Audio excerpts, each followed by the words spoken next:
Hello, everyone, and welcome again to yet another interesting episode or video that I'm posting in this, just trying to be reflective about our journeys as creatives. And if you're new here, hello, my name is Comfort. I'm a creative guide. And if you've been here before, hi, good to see you again. And today's topic is quite something very intriguing, and I hope that you enjoy the conversation that we're going to have today. I like this space to be, like I said, reflective, intentional, and just conversations that we normally have within our minds as creatives, and I just bring them out so we can actually talk about them. So without wasting too much time, this week I just wanted to talk about something that's gently been nagging me, or not nagging, but eating, or I think just tugging away. And it is the topic of follow your passion. Now, as creatives, this is probably our most highly discussed topic, or highly emphasized aspect of being a creative and what leads us to doing what we're doing. But at the same time, I know that it's also something that is probably the reason we're actually stuck in all that we're doing, because we're so stuck in, I'm following my passion, but then I don't know what exactly I'm doing, and my passion is not coming through. And I know that I know that too well, because again, it was one of the key. There were so many reasons. I've talked about my burnout that I had 4 years ago, that has led me to really come through on the other side, and hence this channel. But yeah, it's that part of follow your passion is something that really, it plays with a lot of us, and I use the word play very relatively here, but it really does tug a lot and causes so much, what can I say? It's like a yes and no. It causes like confusion at some point, and you're just not sure what's going on, but then it also gives you the clarity and the motivation. It's a very, very multifaceted statement. So that phrase, follow your passion, I've really been pondering on it. And since then, interestingly enough, I've also been reading this book. Really, really good book. I highly recommend. So good they can't ignore you, by Cal Newport. Why skills trump passion in the quest for work you love. It's a really, really good book. Highly recommend it. I will see if I can put the link to it in the comments below or in the description. But since I've finished reading it, it's made me even rethink that statement more deeply. Follow your passion. It's made me think about it even more deeply. Now, it's not that I think passion is bad, but as I've explained, I think many of us are getting stuck with that statement, and we have it as our guiding or compass, and yet we don't know how to navigate the underneath of that statement. Like, what happens when the passion, like the passion for it, you're good at it, but you enjoy it, but then it's not, giving you the returns, the financial support you're hoping, or the even just the general community support that you're expecting. So, like I said, not that I think passion is bad, and not because I think people shouldn't pursue meaningful work. If anything, that's really what we ought to do. But just because I love that the book quietly challenges this idea that clarity always comes first. In other words, you're very sure this is what you're passionate about, and that's the first thing, and then you drop everything else and just pursue it head fast with that. And like I said, there's two ways to go about it, but in this particular discussion we're having, or conversation we're having today, I'm just thinking more of, but does it though? Is it about that clarity that this is what I love and this is what comes first, and then you just go all out with that? And as someone who's a creative, someone with a lot of interests personally, and a bit of a jack of all trades, it does make you really pause. At least it did for me. Because I start to think of a lot of creatives who spend years and years waiting to feel clear enough before they begin.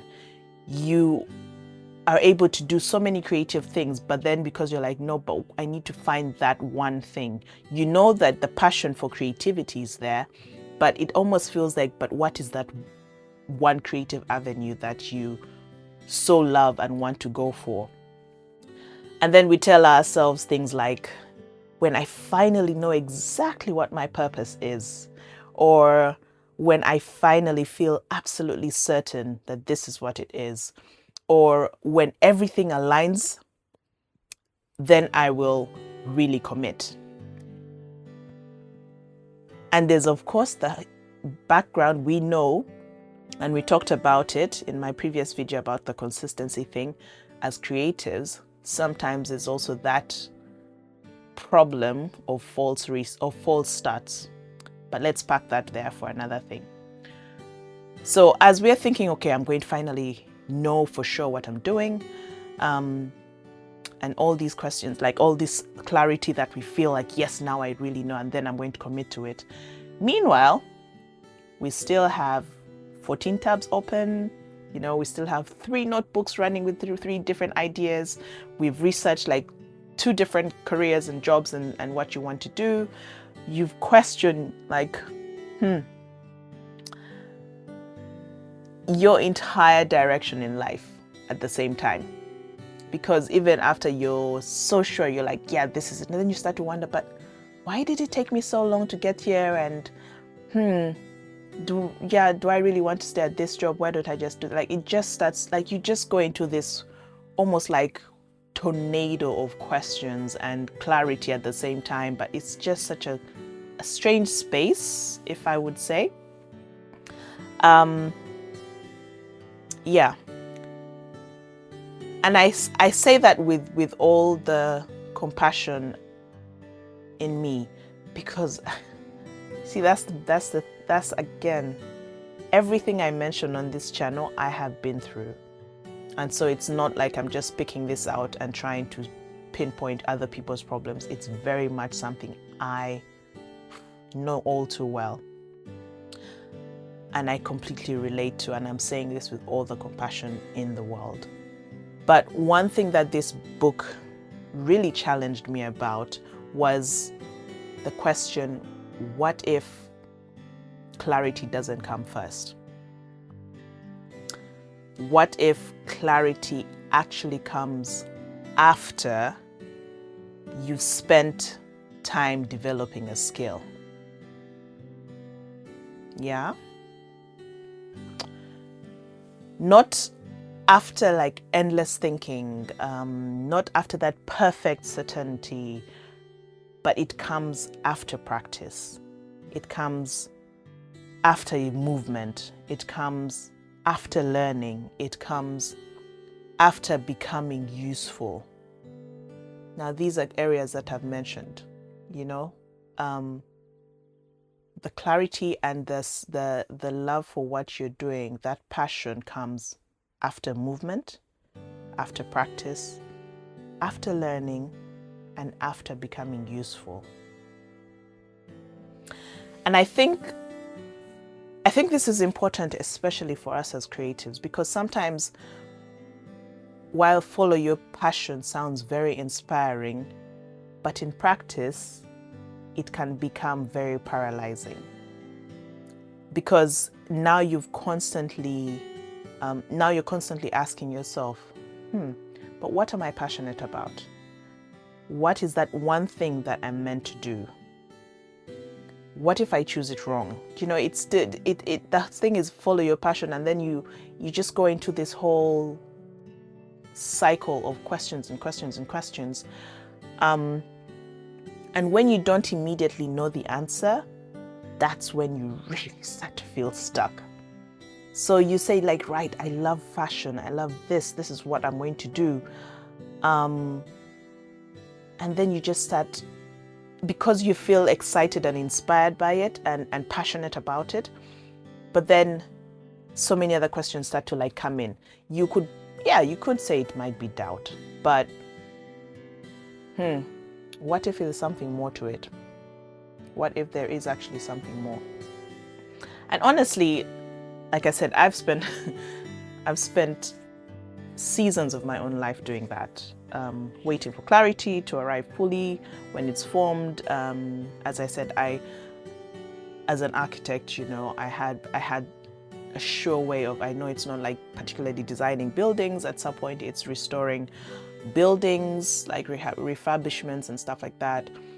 And then at some point along the way, I'm working with batiks and fabrics and teaching people about the beauty and encouraging people about the beauty of African handmade batiks and crafts. And then I got this passion for creatives. So I've spent so many seasons in my own life following the passionate things. And like I said, as a multi-passionate person, hence the name multi-passionate, it crops up in so many times, so in seasons. So waiting for clarity to fully be formed and fully arrive before allowing myself to build properly was always just this go-to for me. So I get the passion and then I'm like, you know what, but no, I will research and do all these things and sort of wait for that full clarity to come. But what I'm starting to realize now is that clarity is often built. It's not found. So I could have researched all I could about, wanting to do fashion or wanting to do batik trainings and stuff. Like I could do all of that, but what can I say? But until I started to actually move and slowly start to pick at things here and there, that's when the clarity started to make sense. I don't know if I hope what I'm saying makes sense to you. If not, let's keep going. And I'm praying that the Lord will open this out for you. So,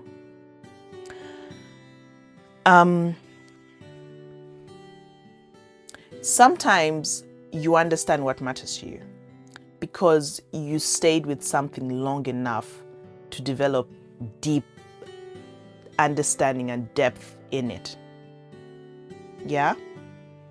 And that's where it all, that's what I'm trying to now bring home to you. I'm going to say that statement again. Sometimes you understand what matters most to you because you have had it for so long, you have stayed with it for so long enough to develop depth in it. Which actually connects a lot to what I've been speaking about around consistency. Because, like I said, I used to think consistency meant forcing output, staying motivated, always feeling certain about what you're doing. But now I'm beginning to see consistency differently, because consistency is less about feeling inspired and more about being willing to keep showing up long enough to grow. It takes patience. And that's really key. That's a very key part of consistency. There's a lot of patience and grace that is required to be able to keep following through on what you're doing.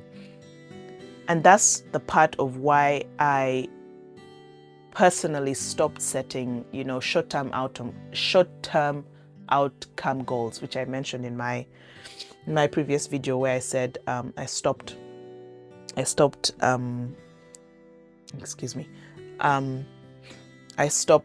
forcing consistency because I had to redefine consistency. You can watch more about it in the video. I'll put a link somewhere.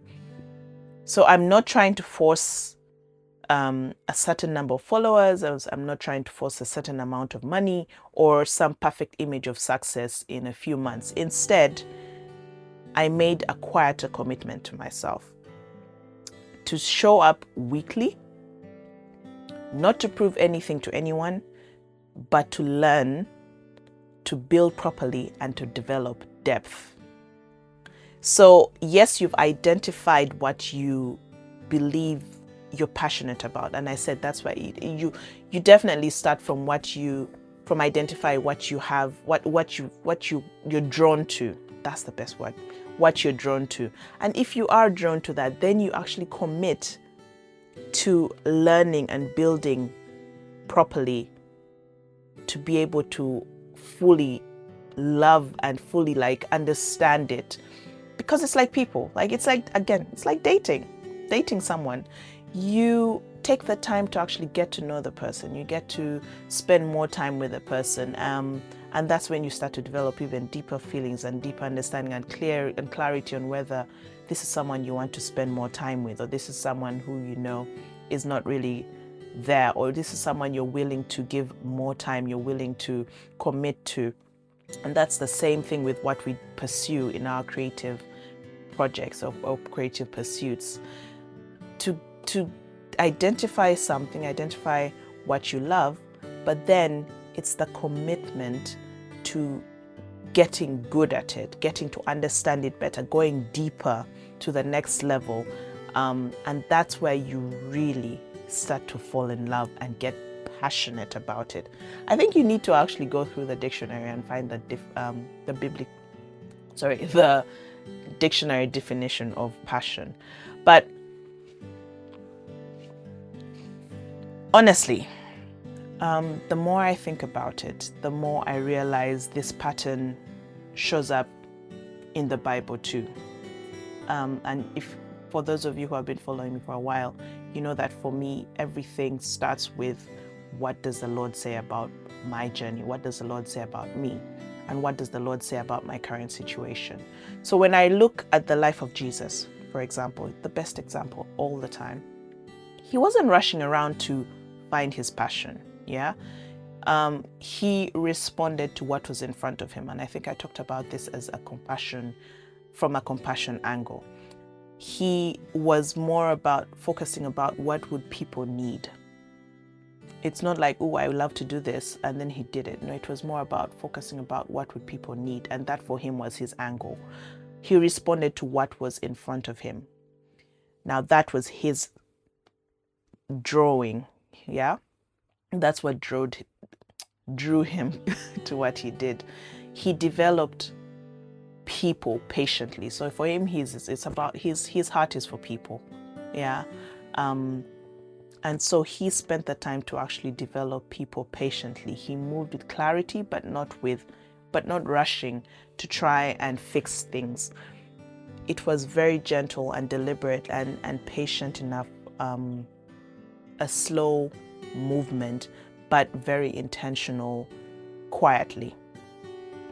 And so much of Jesus' ministry, as we see, is built through faithfulness, which is what we talked about with the consistency, like you actually commit to showing up.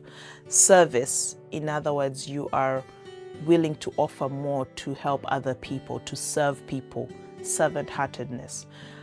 Repetition, you keep doing it over and over again, because doing it over and over again, practice makes perfect. We've had that. And obedience. Obedience is just showing up to what you've been instructed. And for him, he was showing up to what God had sent him to do. So those 4 things are quite critical. And I think you do well to actually emulate and copy that formula. I personally have, and it's made such a huge difference in me. Like just this video and just this page alone, or this channel alone is a testimony to that. And if we go further into scripture, we see Zechariah 4:10 that actually says, do not despise the small beginnings, for the Lord rejoices to see the work begin. And I love that because it reminds me that it's small beginnings, guys. It's small beginnings and small, consistent movement that matters. That's what matters the most. And I know there's, of course, the social media and the trend of everyone rushing through to try and catch up. But yeah, You rush, you crush. Is that what they say? There's another book that I trust that you'd read. It's called The Ruthless Elimination of Hurry. I love that title in itself.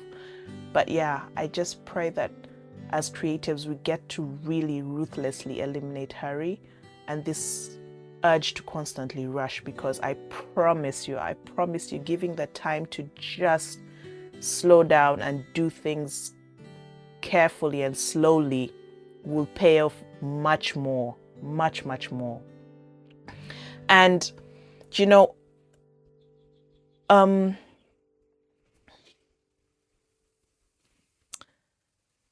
was going to add another bit of scripture, but I think, yeah, actually, let me add that.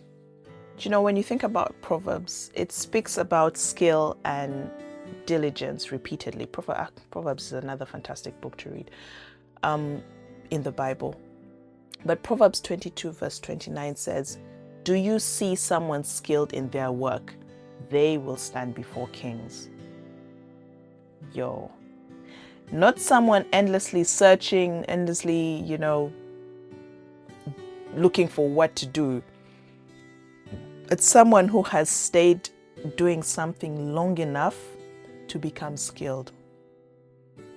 Now you ask yourself, how does someone become skilled? They actually have to commit to doing something long enough, and then they become skilled. And I think that's very deeply freeing. Yeah, I mean, for someone you might say, oh, but that's that's heavy. I know, but I actually think it's deeply freeing, especially for those of us who are multi-passionate, because maybe the goal isn't to obsessively search for the perfect passion, the perfect path, the perfect creative outlet. Maybe that's not the goal. And if you think about it, come on, we're creatives. We are creatives for a reason. We are creative in the way that whatever we do, we will always find a creative way to do it in a way that works with our wiring. And that's the important thing. So maybe the goal is to pay attention. Give it that time, study it, analyze it. Notice what keeps returning. Pay attention to yourself. What keeps returning to you? What is that thing that keeps lingering around?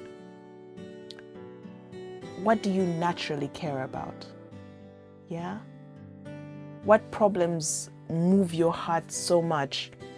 And what are you willing to keep learning about? What moves you so much that you just want to learn more and more? Remember, it's like a dating situation.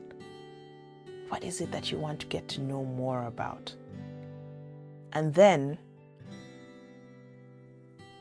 would you be willing to stay long enough to develop the depth for that thing? Regardless of what every situation around might be. Would you be willing to stay? And there's ways to do it. Once you identify it, yes, you might have to work out a way to bring it in. It might even be just part and part, partially. Give it a bit of time in the evenings, a bit of time in the mornings, or a bit of time in your day to get to understand it a bit more. Again, the best example is when you're getting to know someone who you want to spend time with, spend your life with, someone you're dating. You're not going to be with them 24/7 in the beginning. It will be just pockets of a date here, a date there, and then eventually it will become increased. So that's how you should look at it. So I always like to put a few practical reflections for people. So now for you, let's do this. Maybe instead of asking, what am I passionate about? Maybe the better questions are, you do well to write these down. What keeps catching my attention? What do I naturally keep returning to? What am I willing to become responsible for? And lastly, what skill am I willing to develop quietly, even before recognition comes?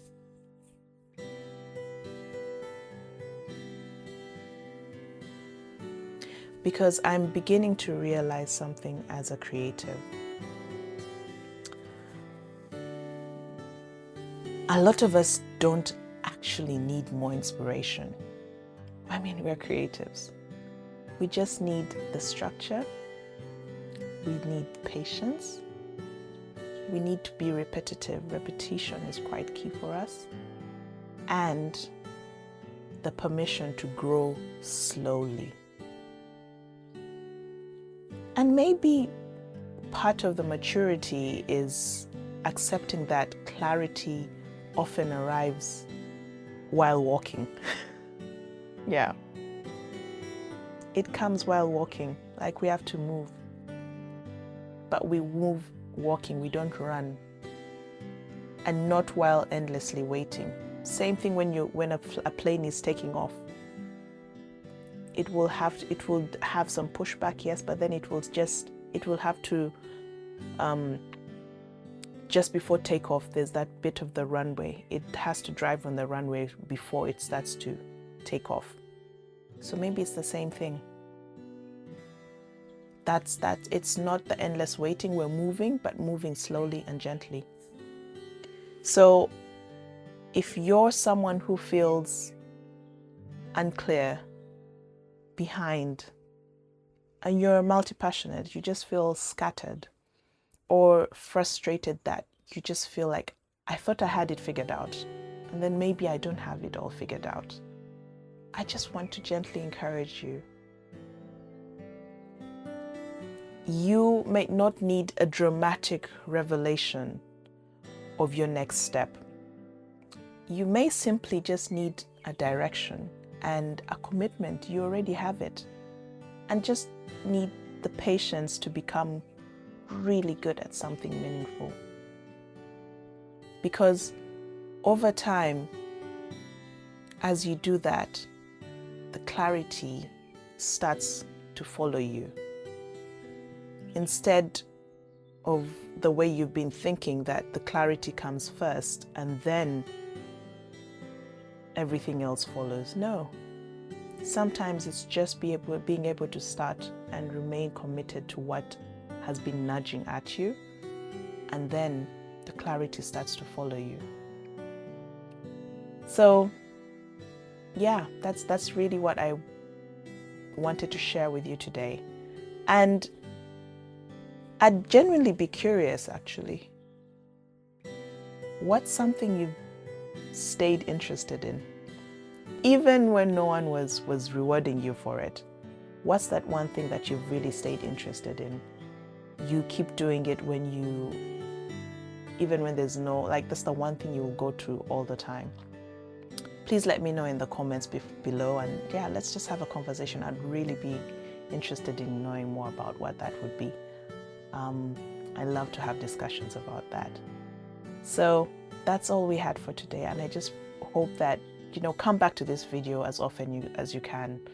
I know we dropped a lot. I mentioned quite a bit in there. So just come back to it when you feel like you need a reminder and you just want to go back over what we've just talked about. Because like I said, how about you focus on just being really good at that thing that's been nudging at you? Just focus on that, not for the lights, not for anything else. Just focus on getting to understand that thing better, getting to go deeper into whatever it is that you've been curious about. And then the clarity and the love and the passion for it comes after. But one other thing that I would love to highlight is because you're getting one of the key things about the thing that you'd love to do. There's always, even though you may not notice it, it's always something that is useful to others. Because again, we talked about service and servant-heartedness. Because it's something that it's not just for you, but it's something that you do to serve others and to be useful to others. That is always also very key in getting to know more about what you want to do. So yeah, so that's my thoughts for you today, and I hope you've taken them in. And as always, like I said, if this has been really good, please do save it. And also I'd appreciate, actually no, for you. Do share it with someone. Share it with someone who you believe would benefit from this. And I would really appreciate if you can subscribe to the channel so you would know when more of these come. Subscribe to the channel and also hit the notification bell so when I share something you'll be aware, because this is a topic that I feel there's a lot more to unpack beyond this. And so, yeah, that's all we had for today. I hope you've been blessed, and yeah, keep doing what you love using what you already have. Have a lovely time. Bye-bye.